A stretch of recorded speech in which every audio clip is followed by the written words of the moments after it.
ser calificado por Guillermo González Beristáin. Yo presenté mi plato y la manera en que o sea, yo gané ese reto, lo cual fue una experiencia de confianza, ¿no? Así de, vas bien, porque yo me estaba meando antes de eso. Yo acababa de ganar Cocinero del Año México. Entonces de ahí sale como la posibilidad de apostar a entrar a Top Chef. Me invitan a hacer casting, no era que tuvieras algo asegurado, no era como el pase directo a la UNAM. Sí eran retos reales, no había una preelaboración de retos.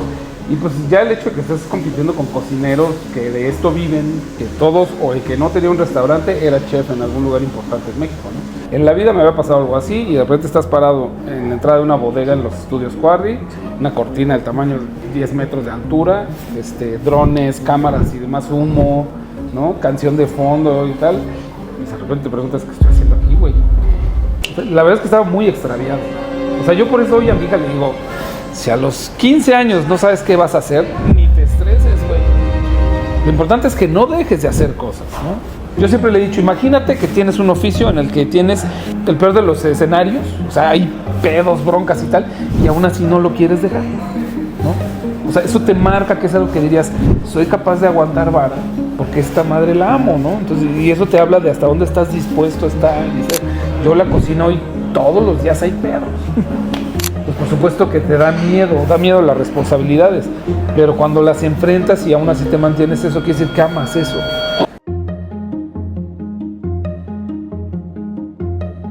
Gracias por acompañarnos una vez más. Estamos aquí en el segundo capítulo de la temporada número 3 de este proyecto llamado Paladares y Relatos, un proyecto de gastrosofía. Yo soy Santiago Eguía y hoy estamos aquí en el Hotel Carlota con un chef muy reconocido, donde tiene Grupo Migrante, y es nada más y nada menos que Fernando Martínez Zavala. Hola. Muchas gracias por estar con nosotros en este gran lugar, con esta vista espectacular, y por formar parte de este gran proyecto de gastrosofía. Bienvenido, muchas gracias. No, hombre, gracias a ustedes por la invitación. Ya habíamos intentado en algún otro momento y Exacto. Por fin se nos hizo. Justo me parece que lo más complicado de este proyecto es las agendas de todos nuestros invitados. Sí, bueno, o sea, de todo el mundo, ¿no? Es una industria bastante ágil, muy movida, con mucha intensidad y eso, pues bueno, habla de que está viva, ¿no? Exacto. Y más hoy en día, por lo menos en México, ¿no? Muchísimo. O sea, está creciendo muchísimo. Sí, tiene mucha bastante. efervescencia ahorita. El tema de la restauración, lo cual pues, nos alegra muchísimo, no solo porque mucha gente vive de esto, Sí. sino porque también nos permite tener ahí una herramienta para compartir cultura y la historia de este país, que es tan bonita, ¿no? Claro. Oye, empecemos primero que nos cuentes cómo fue participar en la primera temporada de Top Chef. Ya llovió, ya llovió. Era en blanco y negro ese. Casi. No, bueno, o sea, es que el tiempo se va horriblemente rápido. Bueno, primero un contexto, porque ya hoy en día hay muchísimos programas de cocina, ¿no? Ese fue, me parece, estamos hablando de 2014. 2014 fue la primera. Ese fue en edición. Sony, ¿no? Era en Sony. Sí, se transmitió por Sony. O sea, había mucha gente que hoy son cocineros sumamente reputados y, a ver, estaba Mateo Salas, estaba Eduardo, o sea, que Mateo Salas nada más fue quien puso en el mapa San Miguel de Allende, con el Aperi, famosísimo. Estaba Morali, que hoy es líder indiscutible en Pangea. Estaba José Miguel García, de la Barraca Valenciana. Estaba también mi querido Quicho, Cristian, de allá de Mérida, que es un cocinerazo. Rodolfo Castellanos, de Origen. No, bueno, o sea, había unas máquinas que...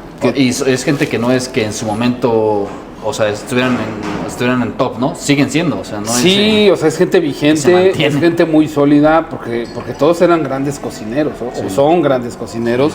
Todo, o sea, sí fue un momento de estrés para mí, porque pues evidentemente es gente no solo sumamente preparada en las mejores escuelas, con una experiencia ya incluso en el extranjero, en el caso de Mateo, que había estado en grandes restaurantes con estrella Michelin en Francia, siendo jefe de cocina, que había tenido también chamba aquí en Oca, en el famosísimo Oca, que fue un parteaguas también en restaurantes de alta gama en México. Entonces estás hablando de gente que traía un caminar ya muy hecho, y pues tu servidor estaba haciendo todavía pininos en algunas cosas. Entonces yo acababa de ganar Cocinero del Año México, justo en ese mismo año, 2014, me tocó la fortuna de competir en Cocinero del Año México y tuve la fortuna de haberlo ganado.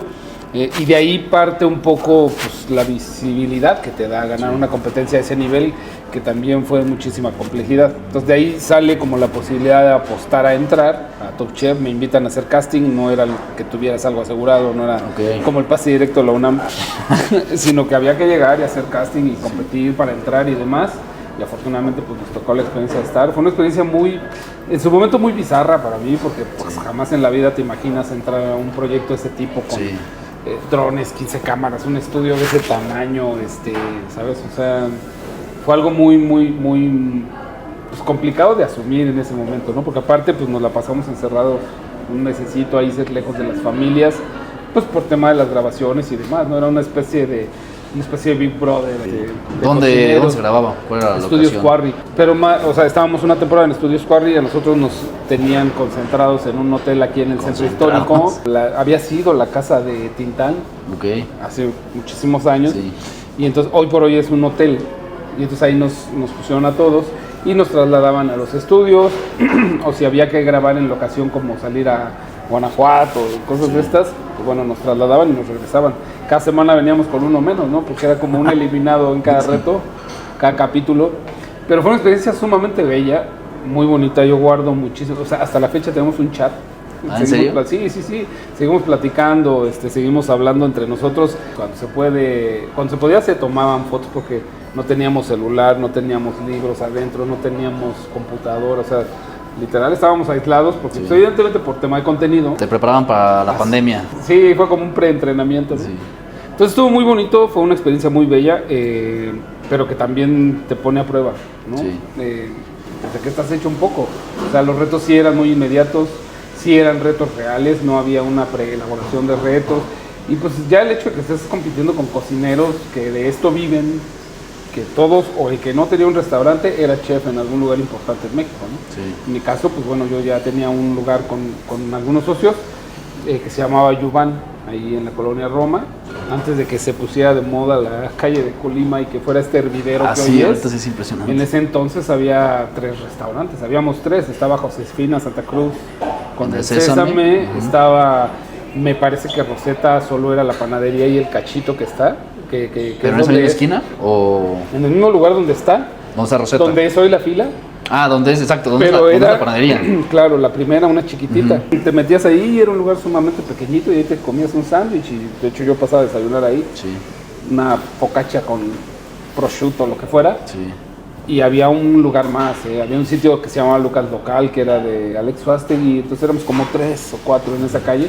En ese tiempo yo tenía Yuvan, que por cierto tenemos una historia bastante bonita con Yuvan, nos fue muy bien, entramos a la Liste de France. Sí.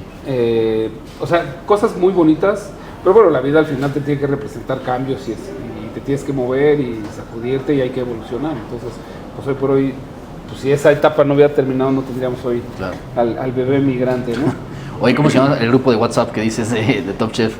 Tal cual. ¿Así? ¿Top Chef? Sí. No puedo dar descripciones tanto de los nombres porque va a sonar un poco... Oye, ¿cuál fue tu mayor reto ahí en Top Chef, el platillo o el reto que más te costó? Hablando de platos, pues yo creo que sí, justo en el que fui eliminado, ¿no? Yo nunca he sido fan del mole rosa, no me gusta. Pensar en un mole con betabel no es mi fantasía. Y tuvimos un reto en la casa de estudio de Frida y Diego Rivera. Entonces el reto era sacar un cuchillo y el color que te tocaba el cuchillo, ese color así es el mole. Entonces, pues a mí me tocó el mole rosa y la verdad es que creo que desde que saqué el cuchillo dije, no. Ya.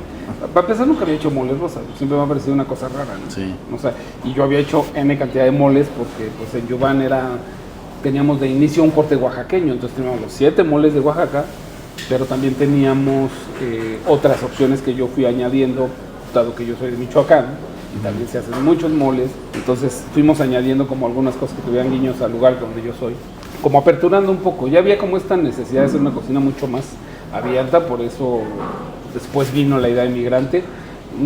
Fue más como una necesidad de hacer una cocina mucho más plural, más que tocar a otros lugares. Y en ese entonces yo tuve la oportunidad de viajar a Japón por esa temporada, entonces como que ya tenía una necesidad de hacer otras cosas. Y justo en ese lapso, pues traía como que muchos platos en mente, pero hacer un mole rosa en una competencia de eso, pues fue así como muy raro y justo ese día fui eliminado. Aguanté un buen rato, Creo que me quedé como a 3 capítulos de la final o 4, algo así.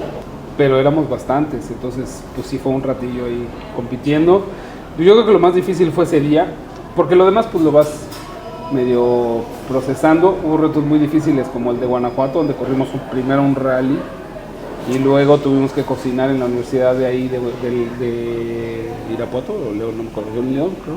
Y fue una friega porque hubo que hacer muchos platos con los productos que habíamos recolectado en el rally anterior, de un día antes.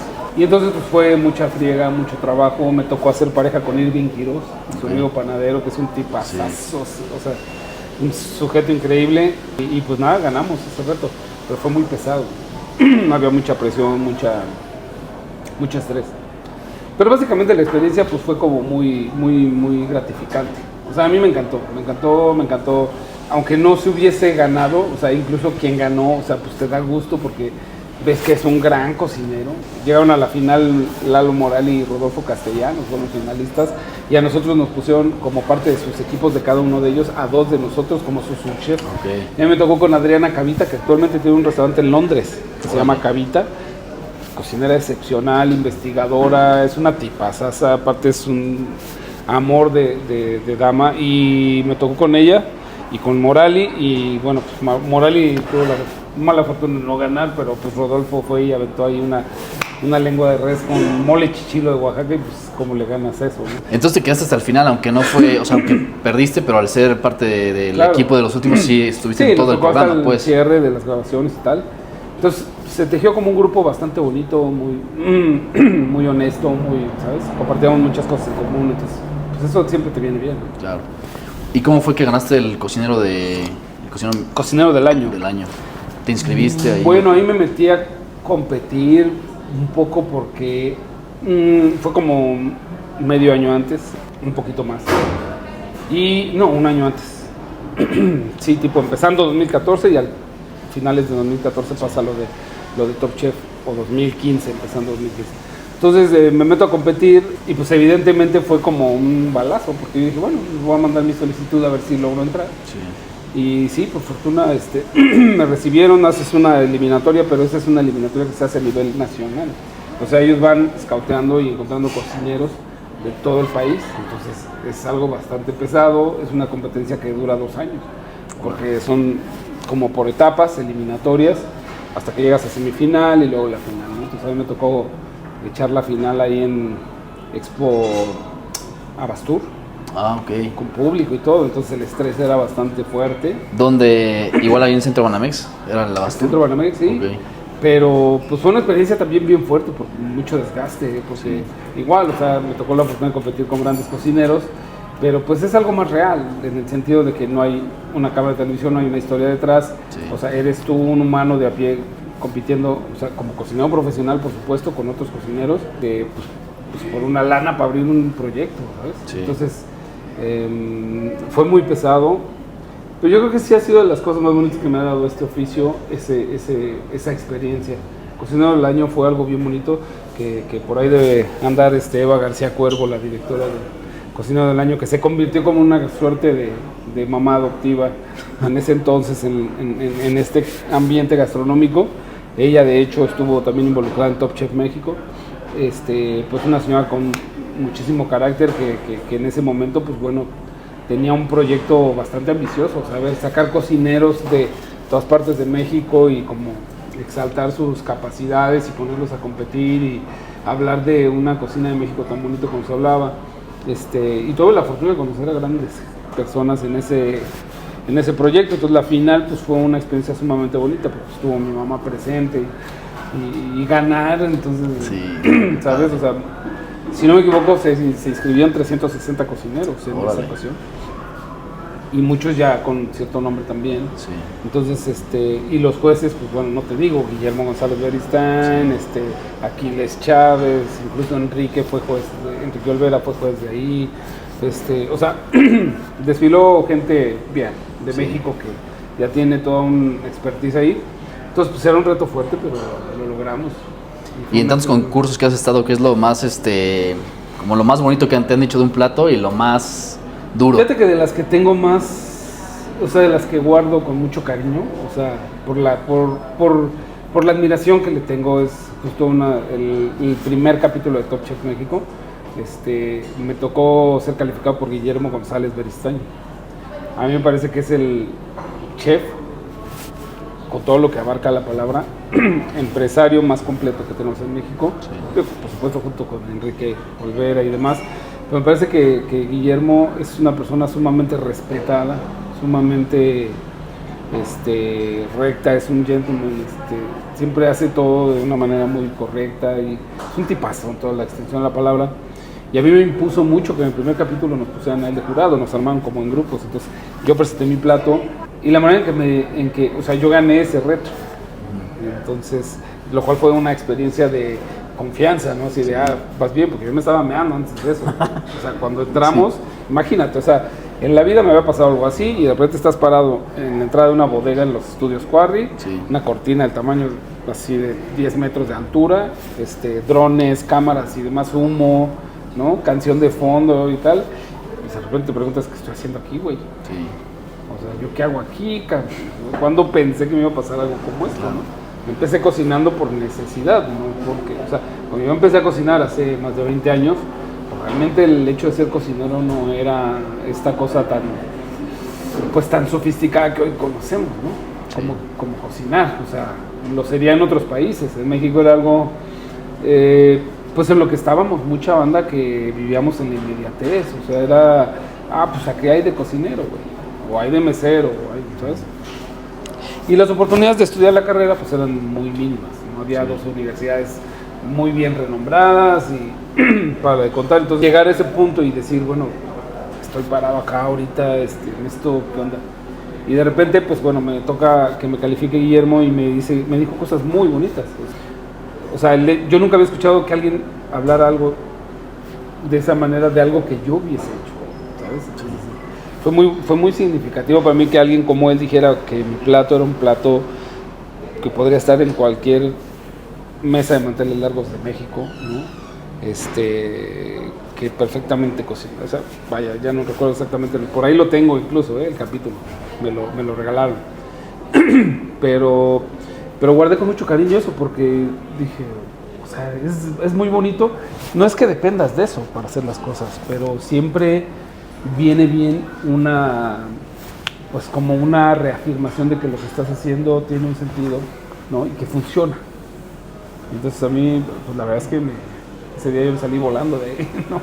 Y sobre todo viniendo de alguien como él, ¿no? Y el primer capítulo, ¿no? Sí, o sea, es como que, güey, si traes con qué, ¿no? Entonces, sí, te levanta el ánimo hasta el cielo, ¿no? Entonces, pues ha sido como ir acumulando ese tipo de experiencias, ¿no? Oye, ya después de eso hay muchos más concursos en televisión que hemos visto. Pues fíjate que ya no tantos concursos porque cansa un poco. O sea, yo hoy no competiría. No, pero o sea, ya en la tele hay muchísimos concursos y luego ves videos cortos. Claro. Que son súper duros con los platillos, ¿no? Es unas cosas, ¿a ti no te pasó así alguno que te recordabas que te dijeran, de algún platillo claro. Que te dijeran? No, bueno, me tocó por ahí, mi querido Miquel, que es alguien que quiero mucho y admiro mucho, es un ángel increíble, es un tipazo con un corazón del tamaño del universo. Es adorable él, pero en un capítulo sí me tocó que me diera con todo, fue justo tratando de recrear platos de Vico y con Aquiles también me tocó. ¿Qué te dijeron? O sea, Miquel me acuerdo mucho que me dijo, si fuera por mí no estarías acá. Al término del capítulo, porque yo me salvé de ser eliminado. En ese capítulo eliminaron a Adria. Y Adria Marina, que está en Georgina, ahí en Tijuana. Y él me dijo, si fuera por mí no estarías acá. Y Aquiles, sí, me ninguneó mi tamal ahí, que estaba crudo.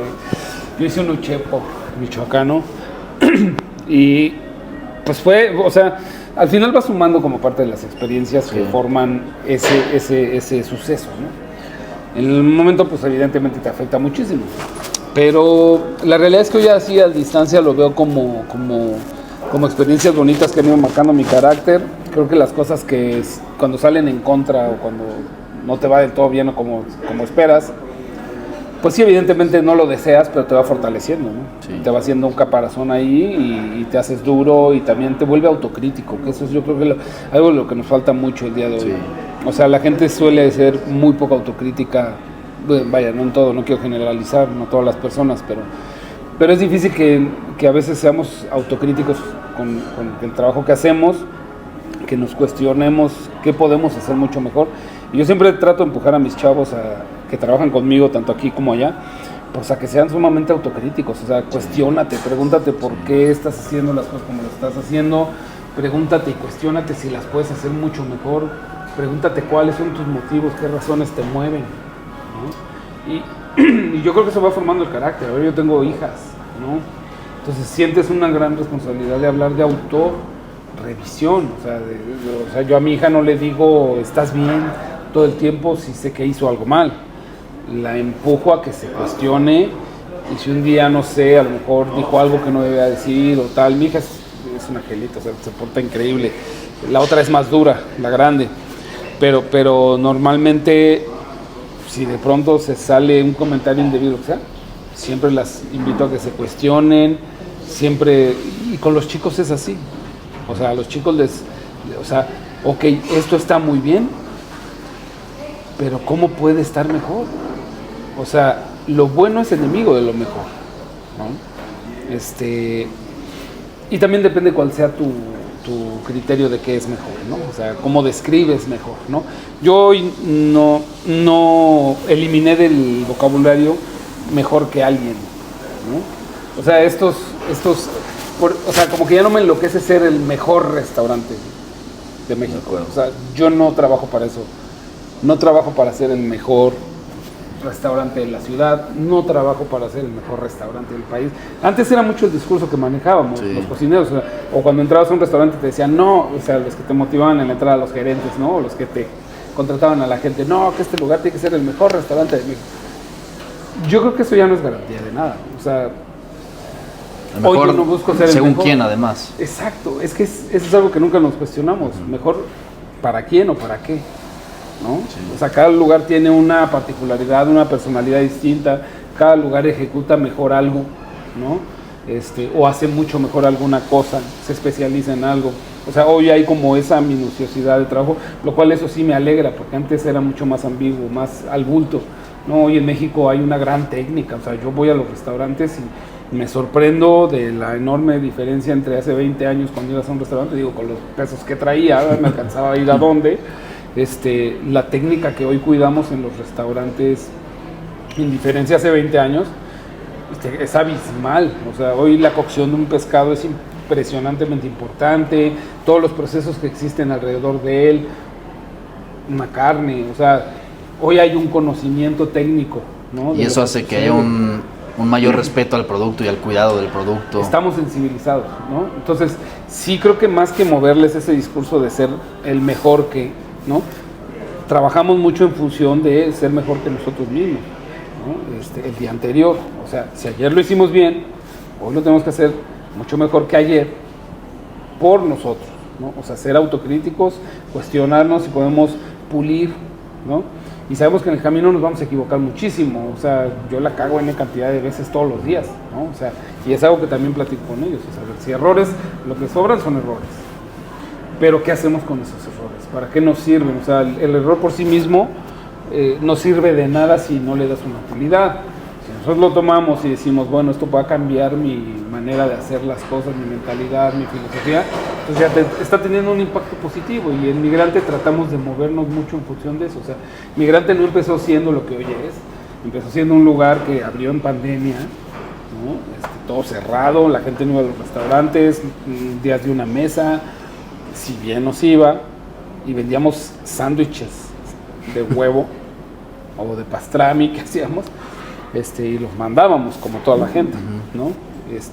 Igual que muchos colegas que abrieron en ese entonces. Sabemos varios hijos de la pandemia todavía abiertos, ¿no? Lo cual me da mucho gusto, pero no era nada de lo que hoy es. O sea, Migrante no estaba planeado para hacer un fine dining, no estaba planeado para hacer un lugar de alta cocina, que aunque me suena un poco pretencioso el concepto, pues bueno, no estaba diseñado para eso. O sea, era algo que queríamos hacer más familiar, más relajado.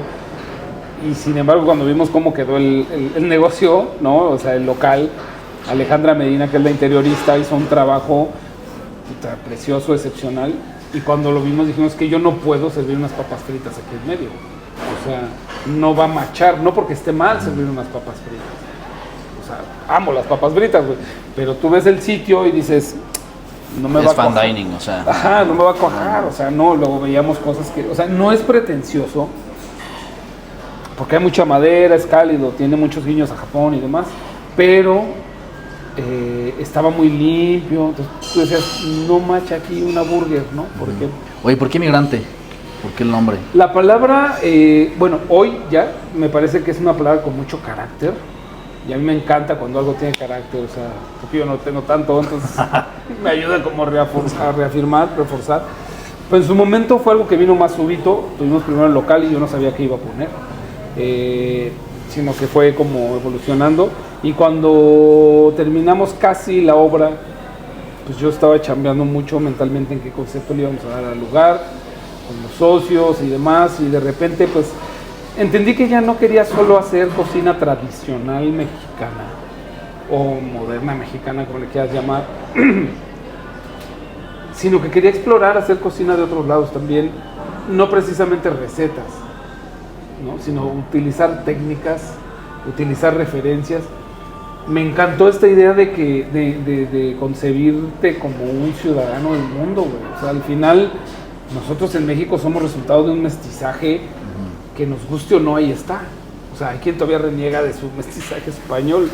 Güey, ahí está, eres tú, somos morenos.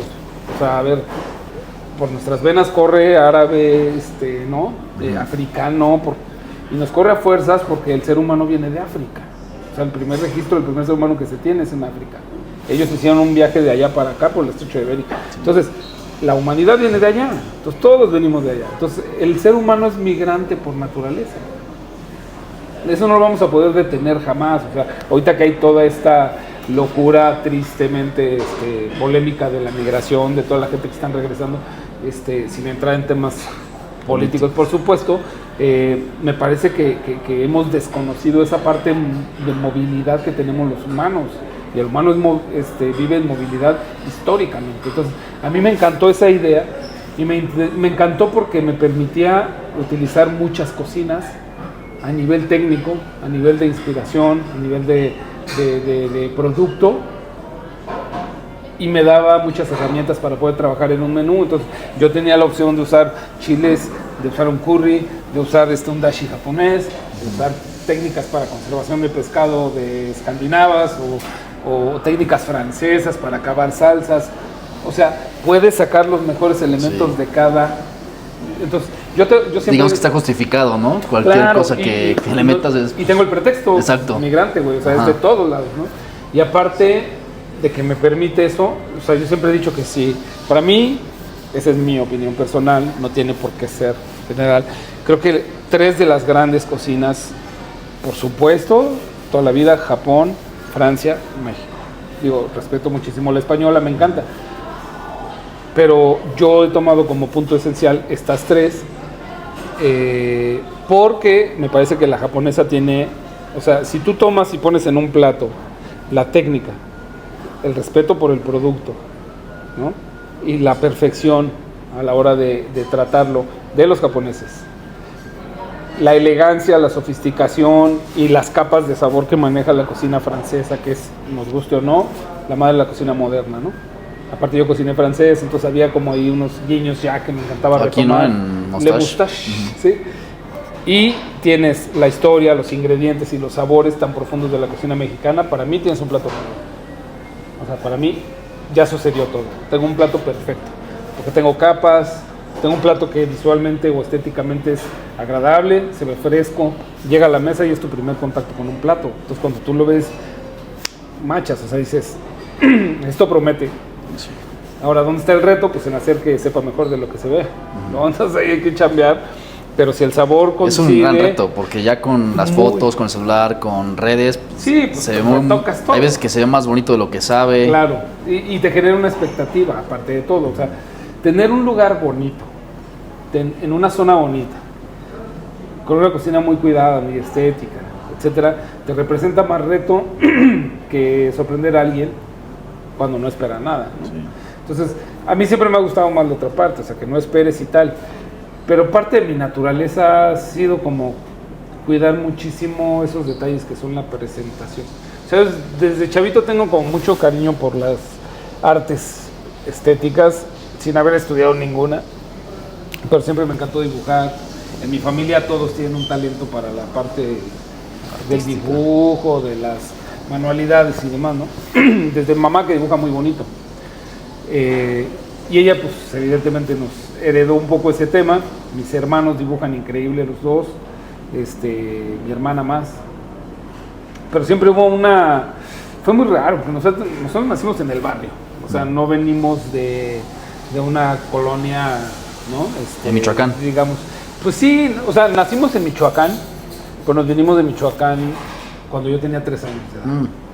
Entonces, llegando acá, llegamos a un barrio ahí por aeropuerto, Titlán, y ahí crecimos, güey. O sea, en el barrio, en los chingadazos, en salir y pelearte con los vecinos, y, ¿sabes?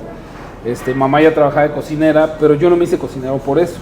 O sea, mi historia no es la historia romántica es que mi mamá Siempre y yo... quise. No, mi mamá me enseñó a hacer la pasta, ¿no? No, o sea... El mole de mi abuela. Ajá, no, o sea, mi abuelita ni siquiera hacía mole.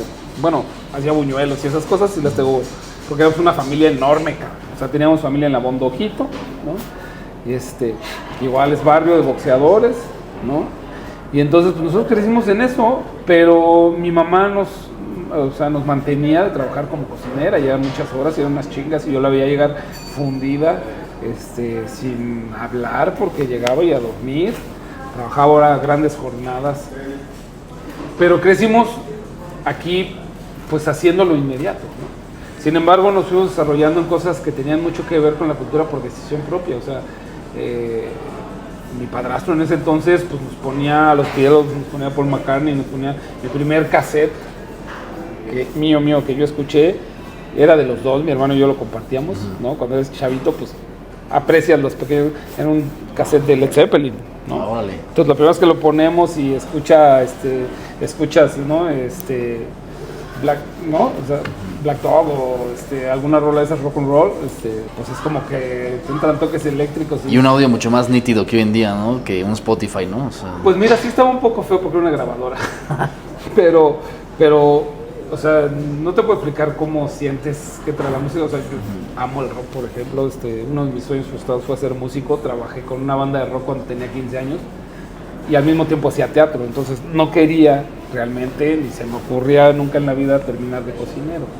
O sea, cuando estaba en la prepa, en el CCH, que por cierto me expulsaron por andar de revoltoso, había una huelga en ese entonces, te hablo del 96, 97, sí. No era la del Mosh, esa fue en el 99, ya me tocó una anterior, estoy más viejo que eso, y me involucré, porque... Pues desde chavito empecé a leer cosas rojillas y este tipo de cosas, ¿no? O sea, hoy mi filosofía, por supuesto, ha cambiado. O sea, soy de lo más capitalista que existe. Ahora tengo un restaurante en la Roma. O sea, me da mucha risa eso, ¿no? Pero luego digo de broma que se frustraron los sueños de mi padrastro, ¿no? Pero de chavito leíamos cosas muy políticas. O sea, entonces como que crecimos un poco con un poquito afuera del caparazón. Y en su momento no era padre porque, pues, bueno... te pones a pensar cosas muy dramáticas desde chavo y un poco te amargas. Hoy las agradezco porque pues, evidentemente me cuestiono, me pregunto, ¿no? Pero en su momento fue crecer un poco en eso, entonces había medio talento para estas cosas. Nos acercamos mucho a la pintura, al dibujo, al diseño y tal. Y entonces pues eso como que ha permeado un poco en mi cocina, o sea, hoy lo ves reflejado, mis platos son visualmente, creo yo, atractivos, entonces la gente te lo dice. Pero eso te compromete a que tengas que soportar esa parte visual con la profundidad de los sabores. Entonces, tenemos que trabajar en salsas que tengan mucho power, ¿no? Que tengan muchas capas, que permanezcan mucho en boca, que haya mucha permanencia en boca y que la gente diga, o sea, sí tiene una lógica, tiene un sentido, no solo se ve bonito, ¿no? O sea, por supuesto que va a haber siempre N cantidad de opiniones, y una de las cosas de las que yo ya me libraré es de que a huevo a la gente le tenga que gustar lo que hago. O sea, si te gusta está bien, si no te gusta también está bien. O sea, yo ya no leo reseñas porque me volvería loco. Sí. Entonces no leo reseñas, me llegan las notificaciones, ¿no? Por supuesto que voy monitoreando con mi equipo si algo salió mal, etcétera. Oigan, ¿qué pasó? Cuéntenme y tal. Pero normalmente, fíjate que afortunadamente son más las buenas, lo cual me pone muy contento porque tengo un equipo que trabaja muy duro todos los días, entonces hay que respaldar. Entonces sí, nuestra cocina es muy visual. Aquí en Julia Bistro es todavía más natural, más relajado el tema, o sea, pues evidentemente es un hotel, hay que hacer una cocina mucho más calmada. Aquí tengo un French toast, ¿no? O sea, tengo huevitos, tengo tal. Pero en Migrante sí hay que hacer una chamba, pues, de investigación, pues de estudio, ¿no? De pensar en texturas, pero todo siempre pensando en lo menos que podamos procesar el ingrediente, que eso es algo muy bonito, ¿no? Oye, en Migrante tienen un mural padrísimo de Sí, claro, del el mapa. mundo, el mapa, Sí. que en su momento también lo tenían en botellas, ¿te acuerdas? La botella de agua estaba Las primeras. el mapa así, yo Sí. tengo todavía una con unas que fui. Qué chido. Y dice Migrante, el mapa Sí. así negro, Sí, fue el primer año. sí, padrísimo, Sí. y está en un mural, bueno, está en una pared ahí en Así es. el restaurante. ¿Cómo fue eso? ¿Quién lo hizo? ¿A quién se le ocurrió? Eso es parte de la misma obra que hizo Alejandra. Y la verdad es que, o sea, yo en su momento cuando estábamos pensando en a quién darle la obra, bueno, sí, la construcción o el interior al restaurante, yo tenía un poco de miedo porque siempre dices, híjole, es que te marcas ideales. Pero yo la verdad soy un neófito en el tema de interiores. Sé que me gusta, pero no soy diseñador. Tienes que ponerlo en manos de un experto. Entonces, Alejandra había hecho varios lugares y esos lugares yo noté que había una particularidad que eran la buena manufactura, o sea, más allá del estilo, porque el estilo podría gustarme o no. Uh-huh. Ella hizo el wine room aquí atrás de Shelton. Sí. O sea, tú lo ves y ¿qué onda con el trabajo de carpintería? Es minucioso, pero sumamente elegante. Y entras y dices, esto es calidad, o sea, está muy bien hecho. Había hecho un restaurante para Abel Hernández allá en Polanco, lo que después se hizo Nexo. Okay. Entonces, no, más bien, al lado de Nexo. Entonces, yo veía la manufactura y decía, es que esta chava lo hace muy bien. Yo la conocía como blogger de gastronomía. Uh-huh. Ella escribía y hacía reviews y estas cosas. Entonces, un día yo le dije, deja de perder tu tiempo. ¿No? Es que así nos llevamos. Sí. Le dije, pues diseña, güey. O sea, y entonces le pedí una propuesta, pero ella lo había dejado de hacer un rato. Entonces, yo ahí vi una posibilidad porque dije, no viene maleada, no viene con tantas cosas, como no me va a ser un lugar que ya trae en mente porque traes tantos proyectos y tal. Entonces, aceptó, lo tomó y fue como muy orgánico todo, porque compartíamos información, yo le decía, oye, me encanta esta madera, oye, ¿qué te parece si esto y tal? Y ella lo tomaba, lo transformaba y me mandaba una propuesta y decía, eso, bien, güey. Entonces íbamos chambeando, casi no tuvimos contratiempos, lo cual fue muy natural, muy orgánico. Y la vez del mapa, yo había visto unas imágenes, pero la idea original era que todo el mapa al fondo fuera ladrillo. Y entonces yo dije, bueno, pues hagámoslo. Ella lo empezó a trazar, lo armó tal. Cuando vi su propuesta dije, güey, qué chingón. Está súper bonito. Y de repente un día llegué y estaban probando los dimmers de la luz. Y entonces vi que la parte donde estaban picando, el albañil se estaba quejando porque estaba diciendo, no, man, esto es un desmadre, güey, está bien pinche duro. Pues claro, era concreto, güey, Sí, o sea, era sí. cemento pulido, planchado, era concreto. Entonces el güey estaba quejándose así de, no, güey, esto está de la chingada, cabrón, o sea, tal. Nunca Pues voy a tenía acabar. medio picado aquí, medio picado allá, entonces tenía como muchos picados. Y cuando bajaron la luz, esos picados hicieron un efecto como más dramático, con la iluminación como si fueran las tomas aéreas de los relieves de las montañas, güey. Entonces entré y vi y dije, no mames, se ve poca madre, güey. Sí. Así déjalo, ¿no? Pero ya habían picado toda Australia. Entonces solo Australia está en ladrillo. Ah, en sí terracota. es cierto. Todo lo demás está picado. Entonces, pues es que, güey, así. Entonces ya platicamos tal, nos encantó cómo se veía y a la fecha así sigue. Entonces así se quedó. Y yo creo que es una de las cosas que más queremos de ese sitio, porque pues es muy simbólico, Sí. nos identifica. O sea, para mí habla de todo nuestro concepto, está recargado ahí. ¿Y qué dijo el trabajador cuando dijeron, ya está perfecto? Pues yo creo que ese güey se ha venido bendiciéndonos, creo, Sí. ¿no? Había dicho, ya, qué bueno, aumentándonos la madre, ¿verdad? ¿Quién sabe? Pero, no, o sea, hubo gente bien bonita ahí involucrada en el o sea, empezando por Ale, que hizo un trabajo excepcional, los diseñadores de la luz, de la iluminación, que hasta la fecha pues la iluminación sigue siendo la misma, no la tocamos, las aves que están colgadas en el primer cuadro. Entonces, o sea, Migrante tiene como esto, yo no quería un lugar saturado de decoración con un chingo de floreros por todos lados y tal, o sea, para mí el reto era más quitar que poner, ¿no? O sea, creo que no todos lados, no todas las personas tienen este manejo inteligente, podría decir, o un manejo adecuado de los vacíos, ¿sabes? O sea, Menos es más, dirías. no nos detenemos a veces a pensar en que los vacíos y los silencios, ¿no? Y que no haya algo también son importantes, o sea, los vacíos son muy importantes, ¿no? O sea, Sí, a veces cuando no hay nada, hay mucho en realidad. exacto, sí, o sea, tienes un espacio con texturas o no, y hay muros muy bonitos, o sea, si tú ves, están muros de ladrillos que remiten mucho a la parte mediterránea, África, mediterránea, y están los cementos que nos hablan mucho del México contemporáneo, ¿no? De un México mucho más moderno, y están los tubos que hablan del tema industrial, que decidimos no quitarlos por eso, o sea, no poner un plafón, porque aparte la doble altura pues tenía todo, ¿no? Entonces te da toda la profundidad en el lugar, entonces eso nos ayudó mucho y nos encantó, o sea, la verdad es que es un lugar que yo lo disfruto mucho cuando estoy ahí. No, tiene mucha coherencia, la pared, el nombre, la comida, sí. Todo está perfectamente pues, relacionado. Es un reto, digo, tratamos de que sea un concepto sólido.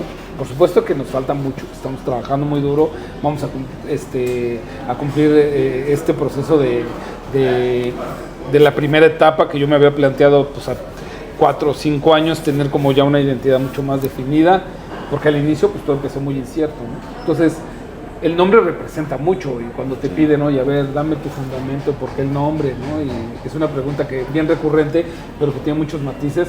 O sea, explicar por qué Migrante, bueno, es como ya yo me asumo hoy. O sea, yo me siento sumamente orgulloso de ser mexicano, pero sé que al final México es un crisol de culturas, ¿no? O sea, tengo un apellido vasco, güey, o sea, Zavala es vasco, sí. Por acá vino un vasco a hacer sus chingaderas y pues acá estoy yo, ¿no?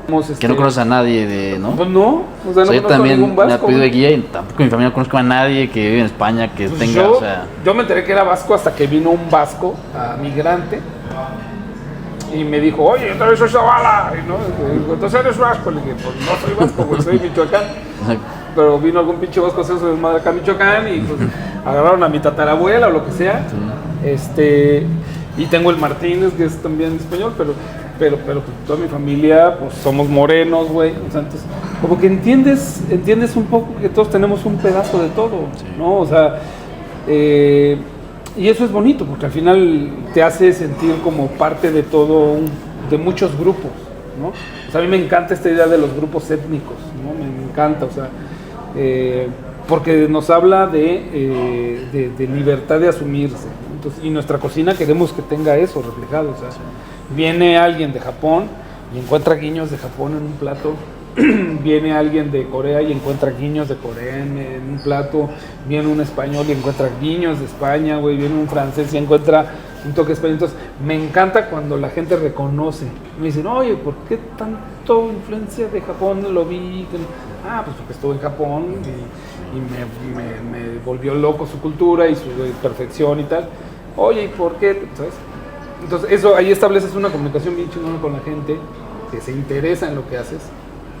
Y a mí me da muchísima oportunidad por llegarle a la gente por muchos lados, ¿no? Entonces dirías que es cocina migrante, digamos, como el término de tu cocina, podría ser hasta pues sí, original, ¿no? Sí, o sea, exacto, o sea, y yo creo que, te digo que hay cocinas que nos han costado trabajo asumir, ¿eh? O sea, por ejemplo, yo creo que, por ejemplo, el tema de África no lo tenemos tan asumido, pero si tú vas a Veracruz, vas a ver África por todos lados.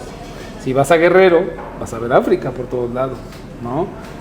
Si vas a Mérida, pues vas a ver libaneses y árabes. Si vas a Monterrey, vas a ver judíos por todos lados. Si vas ¿no? Entonces, chinos en Mexicali, o sea, exacto. Donde te pares, hay una representación de otra zona, porque México ha sido no solo cruce histórico, ha sido un país que ha acogido a muchas culturas que o en su momento estuvieron en conflicto o en guerra o tal, y se vinieron a refugiar acá. Españoles en la guerra civil, etcétera, etcétera, o sea, había internados acá, ¿no? Entonces, México es un país que ha pues, tomado y se ha apropiado, en el mejor de los sentidos, de esa parte cultural, y la ha hecho suya y le ha dado una identidad porque se ha mezclado con la nuestra y entonces hoy tenemos, yo me atrevo a decir que si no la mejor, en el sentido de que, y eso me contradice un poco porque no soy fan de lo de la mejor, una de las más complejas cocinas del mundo, ¿no? Para mí es de las que más disfruto por lo mismo, por toda esta universalidad que tiene de sabores, de técnicas, ¿no? Pero a veces como que le damos poco crédito al hecho de que hayan llegado, ¿no? O sea, hoy se vino como una invasión localista, ¿no? Así de, no, es que México, y nos envolvemos en la bandera y nos tiramos y no queremos que nada trastoque y que por un lado eso está bien porque te permite preservar el origen, o sea, como lo que se ha hecho en Oaxaca, ¿no? En Oaxaca ha conservado su cocina intacta y bien cuidada, pues por eso, son muy férreos, ¿no? Y está muy bien, pero también está bien reconocer que hoy no tenemos la cocina que teníamos en la etapa prehispánica, o sea, estaríamos comiendo tatemados y hervidos. Exacto.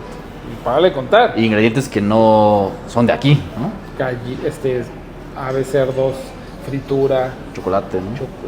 Pues bueno, cacao viene de acá, pero hay muchas técnicas que forman parte, o sea, somos garnacheros. Sí. Todo se hace con grasa, Sí. que no había grasa.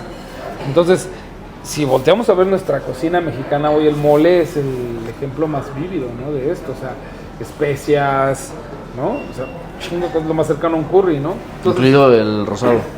¿cómo? Incluido el mole rosado. Sí, sí, güey, con betabeles, que ni siquiera había. Entonces, pues si te pones a pensarlo, creo que es más bonito cuando te aligeras. Y sí, sé de dónde vengo, sé que soy de Michoacán, sé que ahí estaban los purépechas, ¿no? Tal, pero también sé que llegó Vasco de Quiroga y le dio una organización social, cultural al pueblo, que hizo que Michoacán fuera una de las culturas no conquistadas, no de manera violenta, mucho más sofisticadas en el país, porque había en cada pueblo un oficio, porque había una estructura social jerárquica que no existía en otro, ni siquiera con los náhuatl, con los aztecas. Entonces había como un tema de estructura muy bonito. Entonces entender esa parte, asumirla, la parte que tenemos todos de un pedacito de acá y un pedacito de allá, te quita prejuicios incluso. O sea, este purismo racial que a veces pues tiene tan jodido al mundo, Sí. ¿no? Lo vemos reflejado en la comida. O sea, la comida, hoy por hoy creo que es como el elemento más honesto, más fiel, más democrático de transmitir la cultura de un pueblo. O sea, porque estás hablando del proceso, la historia, cómo se hacían las cosas. Pues a eso viajas, bueno, en mi caso, ¿no? A comer, Claro, a probar. y está muy cabrón eso, porque, Sí. a ver, los viajes cambiaron su connotación. O sea, hoy que ves en Instagram, comida por todos lados. Y la gente viaja a comer. O sea, la gente viaja a Francia por probar un croissant enfrente de la torre, ¿no? o viajan a España para comerse una paella. Vienen a México a comerse una tetela, un mole, etc.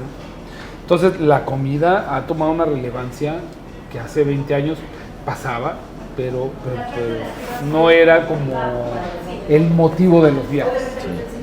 Y hace 20 años, pues nunca te imaginabas, digo 20 años porque lo acabas de mencionar, pero nunca te imaginabas ni estar hablando de esto, ni estar cocinando, ni nada que ver. O sea, entonces, ¿cómo iniciaste en la cocina o por qué eres cocinero?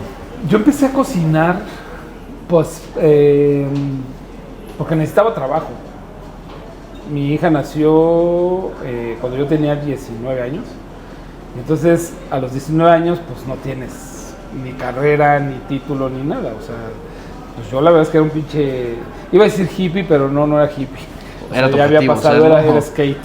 Okay. Era skate, pseudopunk. Traía los pelos pintados de amarillo. Luego me los pinté de anaranjado. Aretes en la cara por tus pinches aquí y acá en la nariz. Andaba en patineta, escuchando Dead Kennedys y... ¿no? Punk y grunge. Era la era del grunge. Entonces... Pues O sea, tuve que... ¿qué querías hacer en esa época, digamos? ¿O qué? Músico. ¿Sí? Sí, músico. Ya trabajaba con la banda de rock que venía de Mexicali. Y estos güeyes, pues yo era como parte del stash. Cargaba los cables, básicamente, güey. Entonces, pero quería aprender a tocar, entonces tocaba los timbales.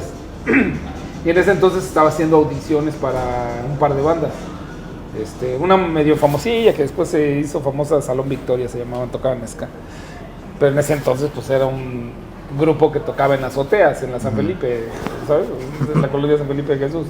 Entonces eran fiestas, güey. Eran fiestas en patios donde todos nos poníamos hasta la madre y yo pues trataba de estar lo menos posible en mi casa, güey, porque era un silvestre a esa edad, güey. O sea, lo que quieres es andar echando desmadre. Sí. Entonces, pasa un año y queda embarazada. Bueno, nos embarazamos, dicen hoy, ¿no? Sí. Porque no me funen. Nos embarazamos con mi pareja en ese entonces. Y entonces, pues nace mi hija, pero pues yo tenía que chingarle porque pues los pañales y la leche no eran baratos. Entonces, me acordé que tenía un primo trabajando como capitán en ceros y otro en cocina. Y entré a uno de los famosísimos Yuppies Sports Café que había en México, en el Eje 5 y Insurgentes. Y fue mi primer trabajo, pero yo empecé como mesero. Nada más que como me negrearon bien feo, o sea, valga el término. O sea, me trataron sumamente mal. Decidí salirme de ahí. Y cuando me iba a ir, mi primo, el que estaba en cocina, me dijo, güey, pues pasé a la cocina, aquí por lo menos vamos a comer chingo. Sí. Me pasé a cocina y ahí empecé todo. Pero la verdad no me gustaba. O sea, yo intenté dejar cocina 3 o 4 veces. Me iba y regresaba, porque me cagaba un poco este ambiente militar, ¿no? De tanta regla, de tanto orden, o sea, ser un desmadre. O sea, no me gustaba mucho el esfuerzo. Tengo que reconocer que como adolescente o joven no me encantaba esforzarme, no me encantaba ser consistente, o sea, me chocaba levantarme temprano, y llegar y que alguien me dijera lo que tenía que hacer con rigidez.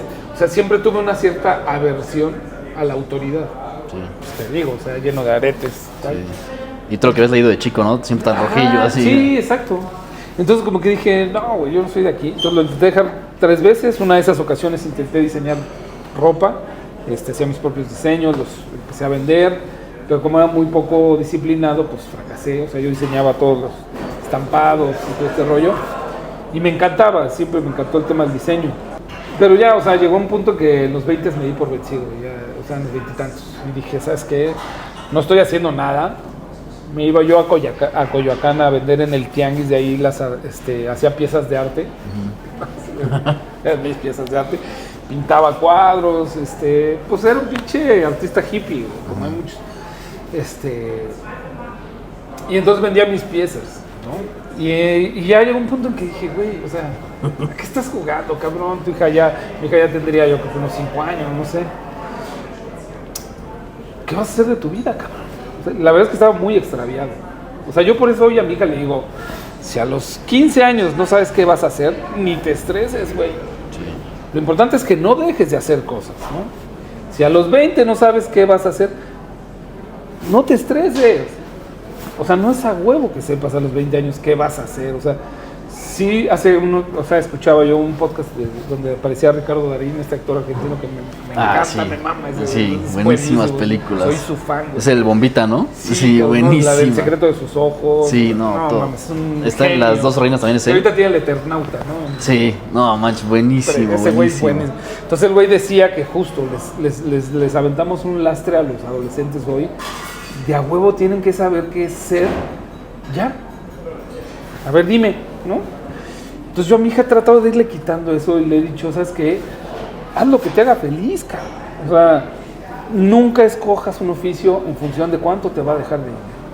Porque te vas a condenar a tener una madre que te va a hacer infeliz, ¿no? Solo porque te da dinero. El dinero está bien, o sea, el dinero te permite hacer cosas, te acerca a cosas, te da ventajas, pero no te hace feliz, güey. Entonces, el dinero está chido por un lado, pero necesitas pensar en hacer algo que te haga sentir pleno todos los días con todo. Yo siempre le he dicho, imagínate que tienes un oficio en el que tienes el peor de los escenarios, o sea, hay pedos, broncas y tal, y aún así no lo quieres dejar, ¿no? O sea, eso te marca que es algo que dirías, soy capaz de aguantar vara, porque esta madre la amo, ¿no? Entonces, y eso te habla de hasta dónde estás dispuesto a estar y ser. Yo la cocino hoy, todos los días hay pedos. y bueno, hoy por supuesto que ya no soy solo cocinero, sino que hay que dirigir equipos, ¿no? Que hay que ver números y demás, pues por supuesto que te da miedo las responsabilidades, pero cuando las enfrentas y aún así te mantienes, eso quiere decir que amas eso. Entonces, a mis hijas les digo, es que no tienes la obligación a mí de decirme ahorita que va a ser mi doctora ni la chingada, o sea, no me lo digas, tú velo masticando, etcétera. Cuando te sientas convencida de que eso quieres hacer, vamos juntos, te voy guiando, veo cómo te apoyo, pero no pienses en dinero, piensa en qué tan pleno te va a hacer sentir todos los días. Entonces, ahí fue donde dije, pues, ¿qué es lo que más o menos sabes hacer, güey? No, me acuerdo mucho porque fue un día que estaba yo acostado en mi casa, así, pues viendo qué iba a hacer con mi vida, cabrón. O sea, estaba sumamente extraviado, neta, no sabía qué.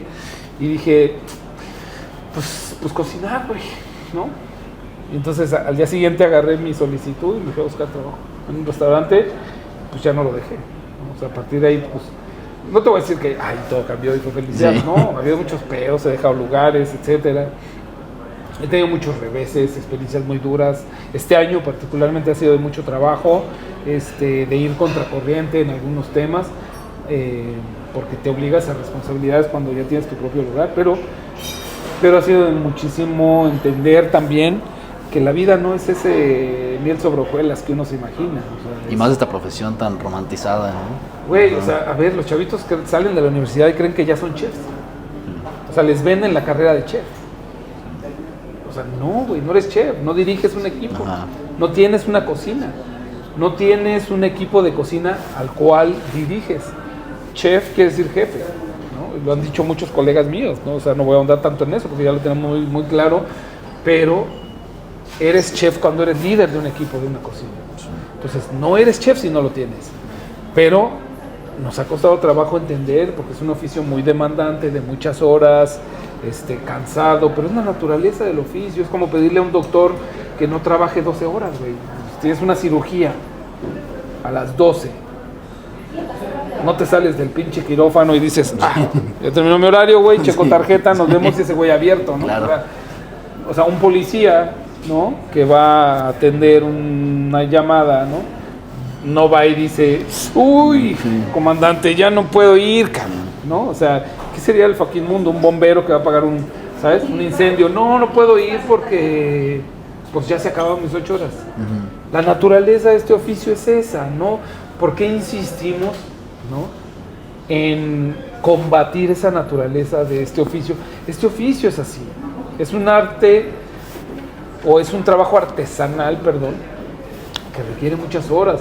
Yo no le puedo decir a un comensal que llega todavía en horario, es decir, yo cierro a las 11 de la noche, pero si ese güey llega a las 10, no lo puedo someter a esa presión. Mi trabajo es ser anfitrión.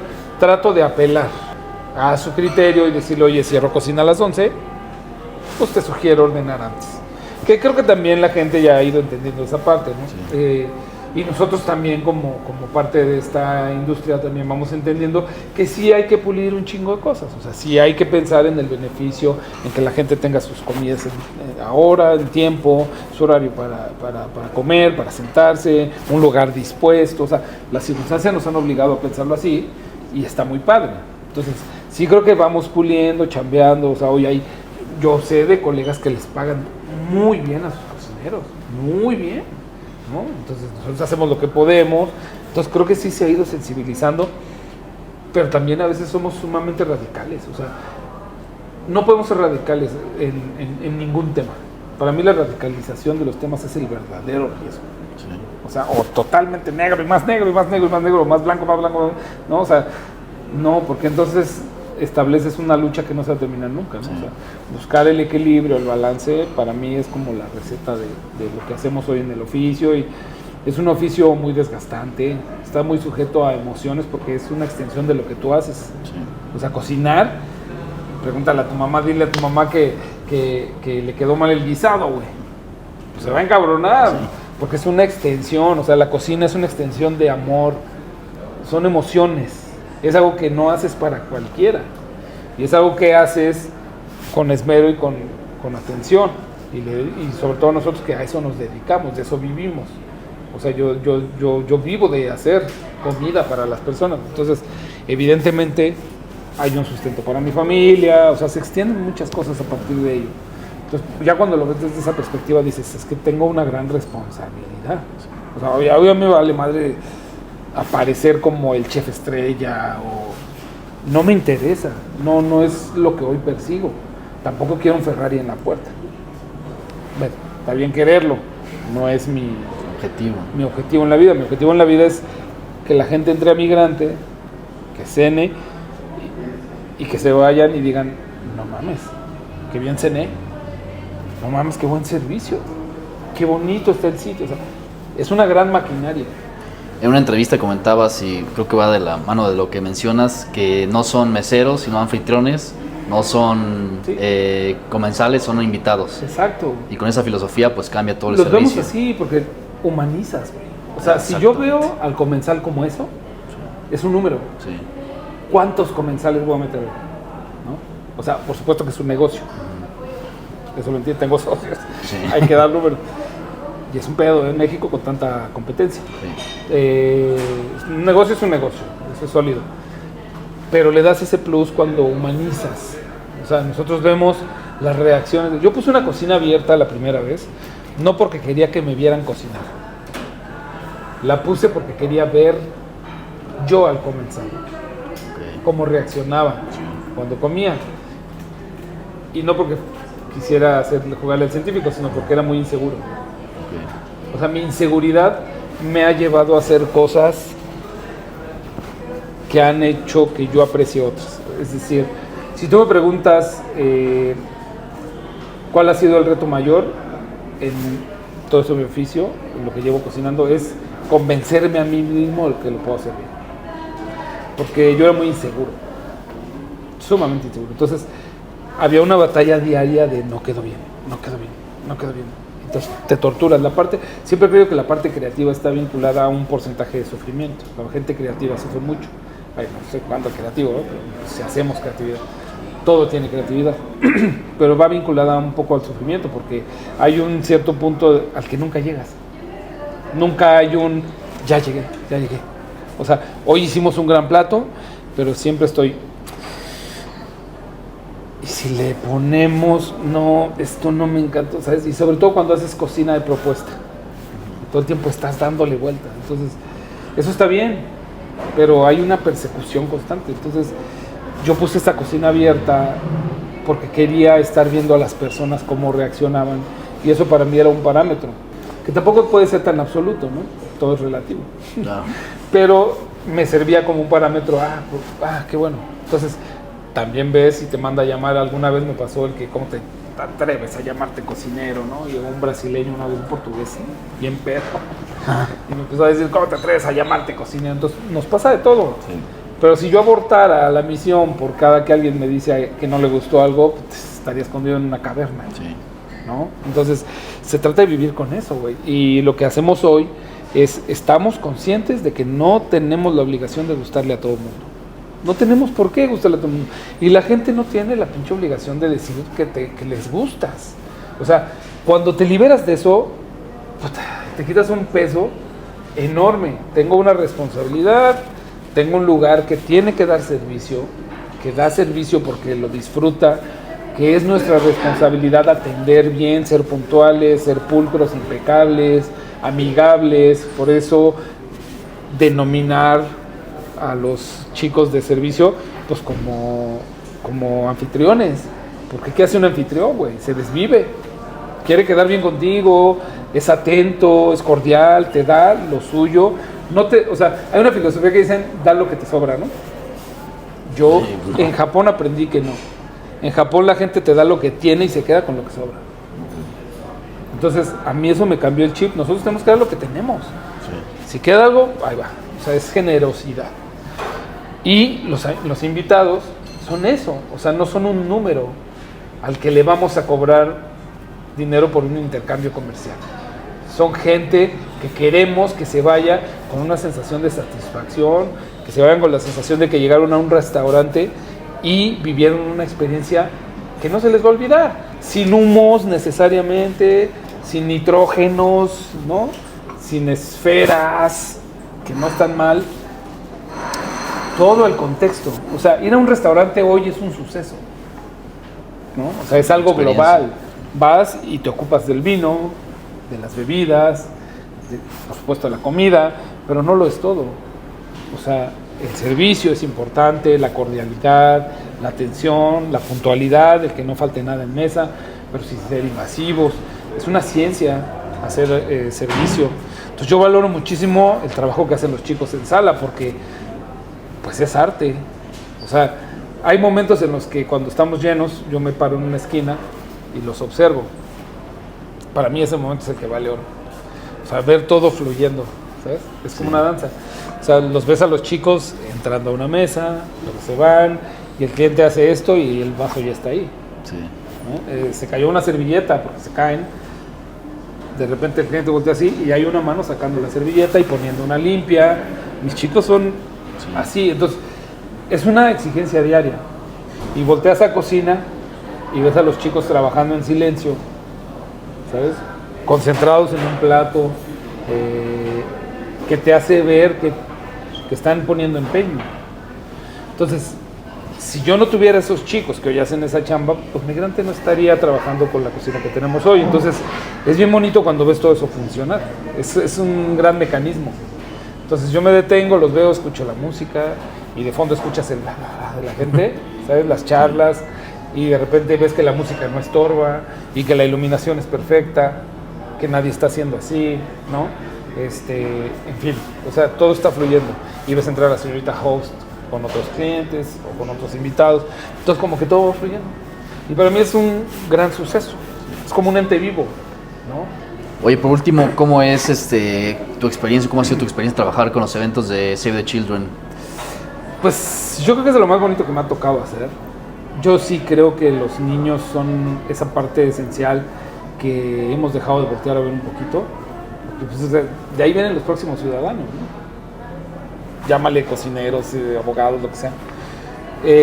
Y como que de pronto nos sacudimos un poco la responsabilidad que hay con los chiquillos, ¿no? Entonces, la verdad es que cuando nos invitaron a cocinar por primera vez para una cena, a beneficio, a mí me encantó la idea porque uno se sigue identificando todo el tiempo como con un niño, ¿no? O sea, tenemos una historia, venimos de ahí, entonces pues los chavitos son los que menos tienen posibilidad de reaccionar ante una circunstancia dura. Llámale guerra, movilidad, pobreza, lo que sea, ¿no? O sea, ellos no entienden qué está pasando, solo están ahí, ¿no? Entonces, a mí me encantó esta idea de trabajar con ellos porque vimos en los aniversarios una oportunidad de sumar, ¿no? En lana, pues, sí, pero también de funcionar como un elemento cohesivo. Entonces, pues nos prestamos para campañas, vamos a las cenas, cocinamos, nosotros y otros colegas. O sea, está Lalo de Máximo, que hace un trabajo cabrón, brutal. O sea, muchísimo, muy importante con ellos. Hace poco estuvimos con Jorge Vallejo de Quintonil, con Elena de Rosetta, con el grupo de Contramar. O sea, hay un grupo ahí de gente que estamos como muy cercanos haciendo siempre cosas, y nosotros tomamos la decisión de donar nuestros aniversarios cada año a la causa. Y entonces hacemos los aniversarios cada año y todo eso se dona a Save the Children, pero también hay otros eventos, ¿no? Ahorita estamos trabajando también con una asociación que se acaba de crear recientemente para ayudar a los migrantes que están viviendo esta pues crisis que hay ahorita de deportaciones, y hay cenas también que se hacen con ellos. Entonces, para mí es una responsabilidad por un lado. Si te va bien, pues comparte un poco de eso. Digo, nosotros pues no nos sobra, pero se puede hacer la chamba física, ¿no? No nos sobra lana, la neta es que no. Más bien lo que hacemos es fungir como elemento, ¿no? Hilo conductor. Entonces, juntamos a empresarios que quieren ayudar, o sea, que sirva de algo ser cocinero y tener un poco de foro y tener gente como ustedes que tan cariñosamente nos invitan a participar en estas charlas, pues poderles decir, oigan, pues participen, súmense, o sea, con lo que puedas, güey, o sea, ven y paga una cena, pásatela bien, ponte pedo, ¿no? O sea, prueba buen vino, que te atiendan chido y tal. y estás dejando una lana para los chavitos, ¿no? Y te la pasaste bien tú e hiciste algo y que eso trabajara para los otros. Lo que hacemos es eso, básicamente, o sea, si no tenemos la lana para nosotros hacerlo, pues lo que hacemos es juntar a la gente, ¿no? Y aportar como cocineros o como, pues hoy tenemos como ¿cómo llamarle? O sea, es como una gran fortuna que la gente voltea a ver lo que hacemos, el trabajo que hacemos y usar ese foro para decirles, oigan, hay gente que necesita más ayuda, pues porque no nos juntamos y hacemos algo, entonces vienen más cocineros, otros aportan su trabajo, ¿no? En fin, o sea, está bien chido.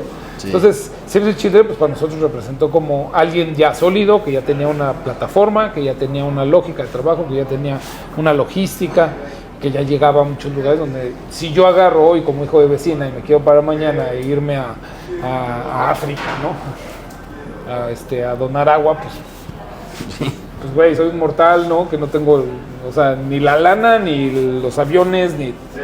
Hay quien lo tiene, pues bueno, oye, aporto con mi imagen, con mi chamba, nos juntamos, ¿no? Y México creo que especialmente es cariñoso en esa parte. O sea, en México tenemos un pinche corazón enorme, que a veces nos olvida, cuando estamos en el tránsito y esas madres, ¿no? Pero tenemos una sociedad que se involucra mucho, ¿no? Que le importa, y yo creo que los chavitos pues son de lo que más necesitan, ¿no? Entonces, sí, pues, si de algo sirve tener la posibilidad de informar y de platicarlo, pues güey, nosotros felices de la vida, ¿no? Perfecto. Pues muchas gracias, muchas felicidades, y además de estrenar nuestras hermosas nuevas cámaras y tripiés y micrófonos, también vas a estrenar este mandil de ¿en serio? Tenemos qué chido. aquí un mandil, lo vas a estrenar hoy porque en otras temporadas hemos tenido otro, pero ya se llenó de firmas y de, qué chido. y de buenos deseos, Sí, entonces sí, si claro. podrías tú